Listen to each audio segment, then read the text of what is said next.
එනිසා අපි මේ මාර්ග සංවර්ධනය, අධ්‍යාපන ප්‍රසංස්කරණ, නීතිය මේ සියල්ල එක පැකේජ් එකක්. වෙන් වෙන්ව තමන්ට ලැබෙන කොමිස් කුට්ටිය මත, නැත්නම් තමන්ට තියෙන ආසාවන් මත, තමන්ගේ නම් ගම් ලියා ගැනීම මත ඒ කිසිවක් මත දියත් වෙන්නේ නෙවෙයි. මේ සියල්ල එකට වෙලුණු මේ සමාජයත් මේ රාජ්‍යයත් මේට වඩා ඉදිරිගාමී පියවරකට ගෙන යාම සඳහා අවශ්‍ය වෙන මේහුමක ප්‍රතිඵලයක් මේ තිබෙන්නේ. අන්නේ ප්‍රතිඵලය ලෙස තමයි මේ මාර්ග සංවර්ධනයට අපි අත තියන්නේ. මේක පැටලුණු ව්‍යාපෘතියක්. මම හිතනවා අපේ ඇමතුමා, විමල් රත්නායක ඇමතුමා, අපේ ලේකම්තුමා, සමාර්ග සංවර්ධන නිලධාරී, මුදල් අමාත්‍ය නිලධාරීන් විශාල වෙහෙසක් දරුවා මේ වියෝල්කාරී තත්වය රටට ජනතාවටත් හිතකර වෙන ආකාරයෙන් විසඳාගන්නේ කොහොමද කියලා. මම ඔබට එකක් කියන්නම්. මේක කොතනක් තිබුණේ අවාසිය. අපි සාකච්ඡාවේ ඉන්නේ අවාසිය තැන සිට. අපේ ප්‍රයත්නය තිබුණේ අවාසිය අවම කරගන්නේ කොහොමද? ඒක ඇත්ත විවෘතව. මම හිතනවා මේ පිළිබඳ දීර්ඝ විස්තරයක් පාර්ලිමේන්තුවට අපි ඉදිරිපත් කරන්න ඕන.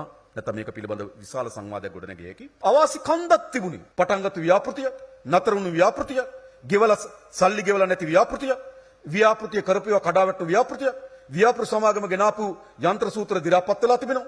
ගෙවන්න තියෙන සල්ලි ගෙවලා නැහැ.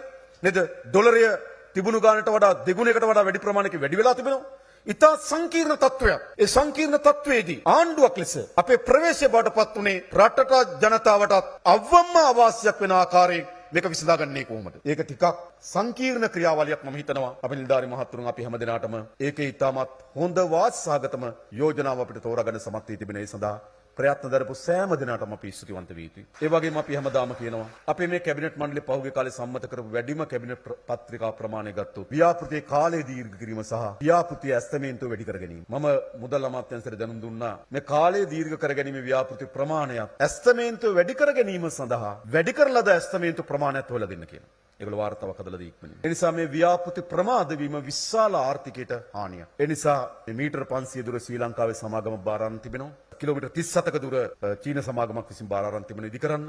අපේ අමාත්‍යතුමා කියු පරිදිම නියමිත කලට කිරීම ඔබගේ වගකීම. අප ඒ සඳහා ආණ්ඩුවක් ලෙස ලබා දිය හැකි හැම සහායම අපි ලබා දෙයි. ඒක අපේ කාර්යය. කොන්ත්‍රාත්කරුවන්ට ගෙවීම අපි නිසි පරිදි කරන්න. අද මුදල් අමාත්‍යාංශයට ඉදිකිරීම සඳහා එන කිසිදු බිල්පතක් සති දෙකකට වඩා ප්‍රමාද වෙන්නේ නැහැ. ඒ බිල්පතේ ප්‍රශ්නයක් තිබුණොත් තමයි ප්‍රමාද වෙන්නේ.